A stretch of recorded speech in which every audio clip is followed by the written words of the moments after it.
कि भारतीय जनता पार्टी के लोग हमारे ऊपर में तोहमत लगा रहे हैं।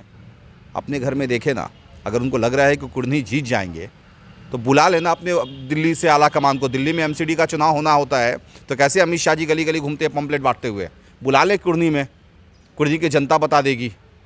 बिहार में माननीय मुख्यमंत्री नीतीश कुमार जी के नेतृत्व में काम हुआ है, जीतन राम मांझी जी के नेतृत्व में बिहार आगे बढ़ा है, तो निस्संदेह कुर्नी की जनता के वहाँ भी विकास। नमस्कार, आप न्यूज फाउंडेशन देख रहे हैं, मैं हूं आपके साथ वंदना। बिहार में कुर्नी विधानसभा सीट पर उपचुनाव को लेकर एक बार फिर से सियासत में तेजी आ गई है। आपको बता दें कि आज बीजेपी के प्रत्याशी केदार गुप्ता नामांकन करने वाले हैं और इसको लेकर महागठबंधन में कहीं न कहीं जो है वो हलचल तेज हो चुकी है, क्योंकि जिस तरह से इस बार जदयू चुनाव लड़ रही है, मनोज कुशवाहा वहां से प्रत्याशी हैं, तो कहीं न कहीं आर पार की लड़ाई एक बार फिर से बिहार में देखने को मिलेगा।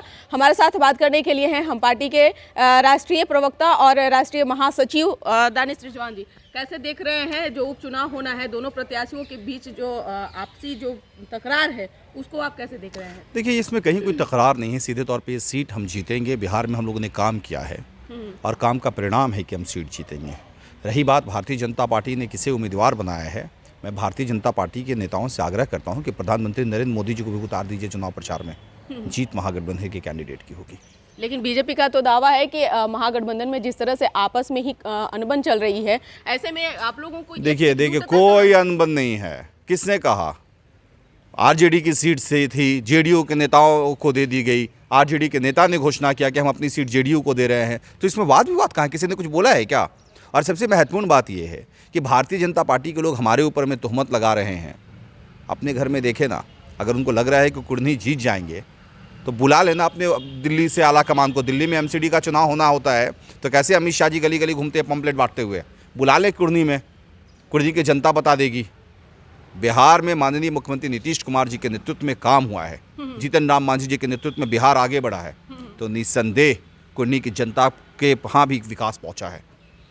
क्या लगता है कि जिस तरह से राजद के प्रत्याशी अनिल सहनी वहां से चुनाव लड़े थे, हालांकि उनकी सदस्यता रद्द हो गई, उसके बाद उपचुनाव हो रहा है, अनिल सहनी ने भी कहा कि टिकट जो है नीतीश कुमार ने काटा है और बीजेपी की तरफ से उनको ऑफर मिल रहा है, तो आप ही के पार्टी के जो लोग हैं वो बगावत पर उतर चुके हैं, तो कैसे? देखिए, अनिल सहनी जी को टिकट नहीं मिलना है तो ये लाजमी है कि थोड़ा विरोध होता है। अगर आप कहीं से एमएलए रहे हैं और आपके सीट को काट कर किसी और को दिया जाता है तो थोड़ा विरोध होता है, लेकिन हम लोग बैठ के इसको भी सलटा लेंगे। भारतीय जनता पार्टी की तरफ से क्या स्थिति हुई और उन्होंने जो कोशिश करी, क्या परिणाम आया, वो सबके सामने है। हम कुर्नी जीत रहे हैं और मजबूती के साथ जीतेंगे। वहाँ जो विकास के ब्यार बही है, निसंदेह कुर्नी की जनता हमारे साथ है। कितना इसमें दावा है, कितना? हमने आपको कहा ना कि ये जो चुनाव है 70-30 का इशू है, 70% लोग हमारे साथ हैं, बाकी के 30% आपसे साथ, बाकी ये लोग आपस में बंटवारा कर लें। यानी कि आप लोग 7 पार्टी हैं, बीजेपी अकेले है, क्योंकि पिछले जब चुनाव हुआ था तो जदयू और VIP party Bharatiya Janata party के साथ में थी, तो आगे इस चुनाव को फिर आप कैसे? हमने स्पष्ट तरीके से कहा कि देखिए, सातों दलों के साथ साथ डेवलपमेंट हमारा एजेंडा रहा है। माननीय मुख्यमंत्री नीतीश कुमार जी ने विकास के लिए वो जाने जाते हैं और हमने जो कमिटमेंट करा है, नेता तेजस्वी यादव जी ने जो कमिटमेंट करा, नौकरी देने का कमिटमेंट जो करा था, उस कमिटमेंट को भी हम जमीन पे उतार रहे हैं। लेकिन भारतीय जनता पार्टी तो कह रही है कि नियुक्ति पत्र बांट रहे हैं। मैं उनसे पूछना चाहता हूं कि 3 महीने में कौन सी ऐसी वैकेंसी उन्होंने लाई? देखिए, वैकेंसी निकलना और नौकरी मिल जाना ये अंतर होता है।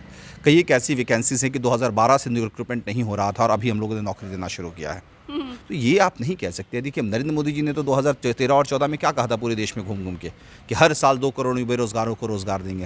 ये तो आप लोगों की जान पे बनाई है ना, क्योंकि तेजस्वी यादव 10 लाख का वादा किए। आप काउंट कर लीजिएगा, 10 लाख सरकारी नौकरियां और 10 लाख रोजगार, ये हमारा संकल्प है, दृढ़ संकल्प है, और इसको हम लोग जमीन पर उतारेंगे। क्या बिहार में? आप इंतजार करिए, काम हो रहा है, जमीनी स्तर पर काम हो रहा है। एक सवाल ये भी है कि भारतीय जनता पार्टी का कहना है कि जो प्रत्याशी हैं उनका एक फोटो वायरल हुआ था कुछ दिन पहले, उस क्या लगता है कि आपके प्रत्याशी को बदनाम करने की कोशिश की जरिए? कोई देखिए, जो करना है कर ले। हमने कहा ना कि नरेंद्र मोदी जी, अमित शाह जी, नितिन गडकरी, जिनको मैदान में उतारना है उतार ले। बिहार की जनता, कुर्नी की जनता महागठबंधन के साथ है और हम चुनाव जीतेंगे। बिहार में शराबबंदी को लेकर के आपस में ही तालमेल पार्टियों की नहीं बन पा रही है। जो 7 पार्टियां आप लोग के गठबंधन में शामिल है, कैसे देख रहे हैं? देखिए, कांग्रेस अलग बयान दिया, हम पार्टी भी देखिए, अलग अलग पार्टीज का चुनाव में अलग अलग घोषणा पत्र होता है और हम उसके ऊपर में काम करते हैं। हमारे नेता श्री जीतन राम मांझी जी ने हमेशा शराबबंदी में संशोधन की वकालत करी और कई मायने में संशोधन हुए भी हैं। 5 दिन पहले जो मुख्यमंत्री जी की अध्यक्षता में समीक्षात्मक बैठक हुआ था, उसमें भी तय ये किया गया कि टारगेट रखना है शराब के सप्लायर को पकड़ना, ना कि पीने वालों को पकड़ना। तो देखिए, हम लोगों ने जो मांग करी है उसके ऊपर में सरकार काम कर रही है और शराबबंदी एक कारगर फैसला है, इसके ऊपर में कोई सवाल नहीं उठा रहा है, लेकिन उसको जो लागू किया गया है उसमें कुछ चेंजेस की बातचीत सामने आई है और उसके ऊपर में सरकार काम कर रही है।